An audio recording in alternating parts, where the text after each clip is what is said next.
BJP నాయకులు వాళ్ళకి కాబట్టి వారి పార్టీల తరపున ఎవరు మాట్లాడతారు. ఒక ఎనలిస్ట్గా మీరేం చెప్తారు? 3 రోజులు మహానాడు ఉమ్మడి కడప జిల్లా వేదికగా మహానాడు హిట్టా ఫట్టా?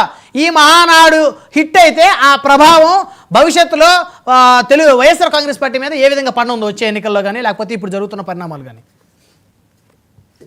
గుడ్ ఈవినింగ్ అండి. 99 వీక్షకులకు ప్యానెల్లో ఉన్న ఇతర పెద్దలకు. ఇప్పుడు మహానాడు 3 రోజుల పాటు ఖచ్చితంగా సక్సెస్ఫుల్ గా జరిగింది అంటంలో ఎటువంటి ఏం లేదు. ఓకే, దీనికి ముందు ఒకటి చెప్తానండి. ఏంటంటే 2023లో మేలో ఒంగోలులో మహానాడు జరిగింది.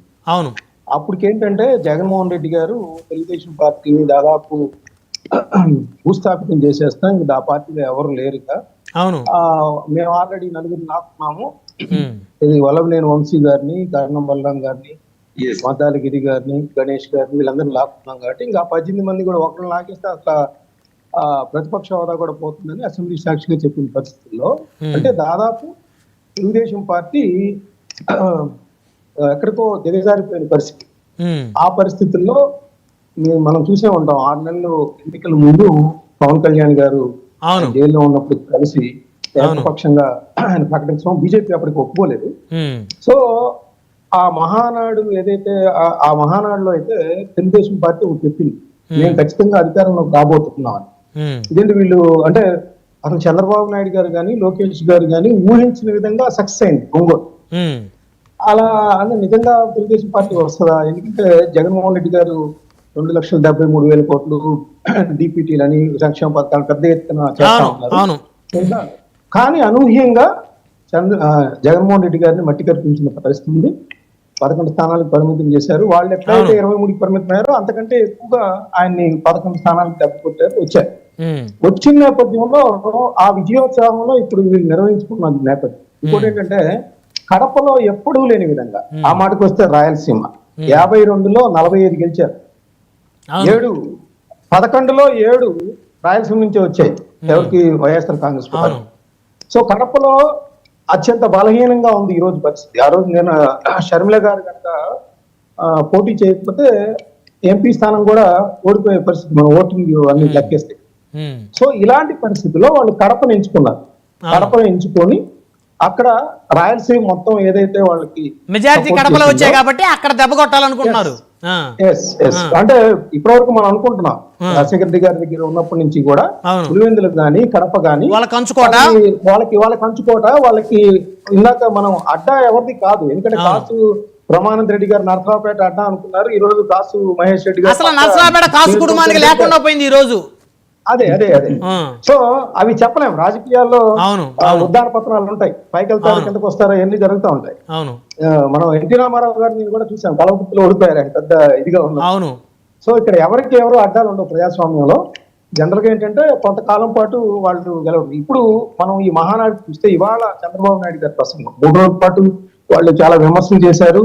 అయితే ఎస్పెషల్లీ ఇందాక రాయలసీమకి సంబంధించి కొన్ని వ్యాఖ్యలు చేశారండి ఆయన. రాయలసీమకు సంబంధించి ఒక బ్లూ ప్రింట్ మా దగ్గర ఉంది. హైకోర్టు బెంచ్, బాలేరు నగరి, అంద్రీ నీవా, ఇంకా ఇరిగేషన్ ప్రాజెక్టులకి ఆయన జగన్మోహన్ రెడ్డి గారు వాళ్ళ నాన్నగారికి రుణ ఓటు తక్కువ ఖర్చు పెట్టారు, మేము మాత్రం 12,000 కోట్లు ఖర్చు పెట్టాము.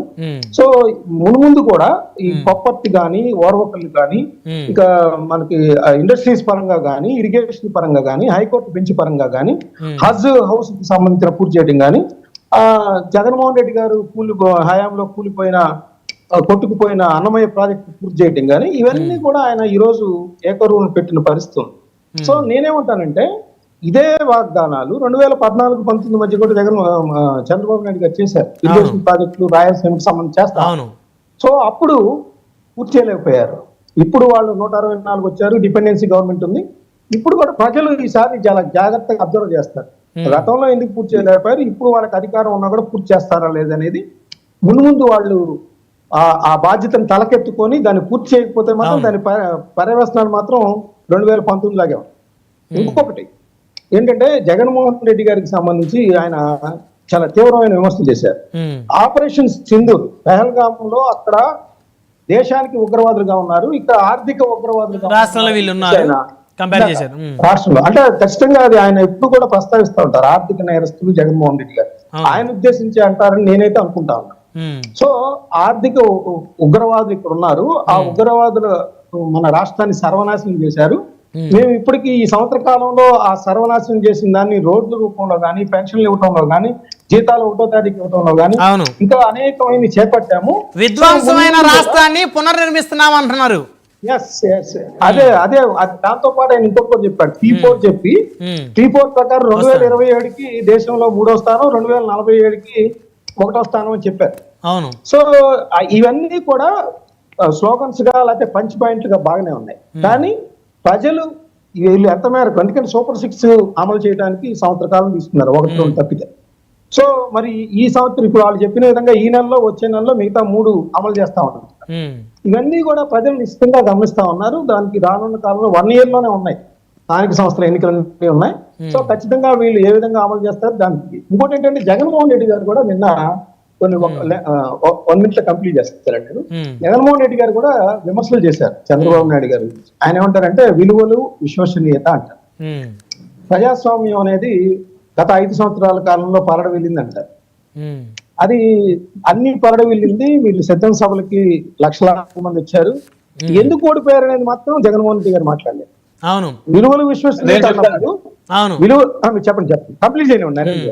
విలువలు, విశ్వసనీయత అన్నప్పుడు ఆయన వల్లభనేని వంశీ గారిని, మద్దాలి గిరి గారిని, కన్నం మల్లం గారిని విలువలు, విశ్వసనీయతలో భాగంగా తీసుకున్నారా? మామూలుగా అందుకనే కదా వారిని అన్అఫిషియల్ గా అలా ఉంచారు, కానీ పూర్తిగా వారిని వీరు సభ్యులుగా యాక్సెప్ట్ చేయలేదు కదా చాలా రోజులు. రమణాడి గారు తర్వాత కాలంలో వాళ్ళు ఏ పార్టీ తరఫున పోటీ చేశారు? పోటీ చేసిన మాట వాస్తవమే. 2024 ఎన్నికల్లో మద్దాలగిరి గారికి అసలు సీట్ ఇవ్వలేదు అనుకోండి. మీరు చెప్పిన మిగతా వాళ్ళందరూ పోటీ చేసిన మాట వాస్తవమే. కర్ణం బలరాం గారు కానీ, లేకపోతే వల్లభనేని వంశీ గారు కానీ. కానీ వారి చివరి నిమిషం వరకు కూడా వారిని అసెంబ్లీలో వీరు సభ్యులుగా వారి మెల్ల కండవాళ్ళు వీరు వేయలేదు. సార్ ఒక్క నిమిషం చెప్తాను. బీజేపీ వైఎస్ఆర్సీపీ మధ్య పొత్తు లేదు కదా, కానీ అన్నిటికీ అన్కండిషనల్ గా దాదాపు అన్ని బిల్స్ కి ఆమోదించారు. ప్రజలు గమనించట్లేదు. అవును అవును నైతికంగా తెలియదు అంటారా? అవును. అంటే నేననేది మీరు అనేది కండవాలు వేశారు, టెక్నికల్ గా రాలేదు. వాళ్ళు అసెంబ్లీలో ఎలా మాట్లాడారో మనం చూడలేదా? అవునండి. అంటే వాళ్ళని చాలా తెలివిగా వ్యవహరించారు, చాలా తెలివిగా వారిని ముంచేశారు చెప్పాలంటే. ఈ రోజు పాపం కర్ణం బలరాం గారు కనుక పార్టీలో ఉన్నట్టయితే ఆయన ఎమ్మెల్యే మంత్రి అయ్యేవాడు. వల్లభనేని వంశీ పార్టీలో ఉంటే ఎమ్మెల్యేగా హ్యాపీగా ఉండేవాడు. వీళ్ళందరూ కూడా పూర్తిగా మునిగిపోయారు. ఈ రోజు వాళ్ళని సేవ్ చేయడానికి ఎవ్వరు లేరు. సార్ నేననేది ఏంటంటే ఆయన 151 తెలిసినప్పుడు ఒకటి చెప్పారు జగన్మోహన్ రెడ్డి గారు. అందరికి కూడా యంగ్స్టర్స్ అందరూ కూడా అట్రాక్ట్ అయ్యారు. ఏంటంటే అది 30 seconds అండి. నేను మా పార్టీలో చేర్చుకోవాలంటే బై ఎలక్షన్ చేసి తీసుకుంటానని చెప్పారు. కానీ ఈ విషయంలో ఆయన అక్కడ వెనకడిగేశారు. సో అది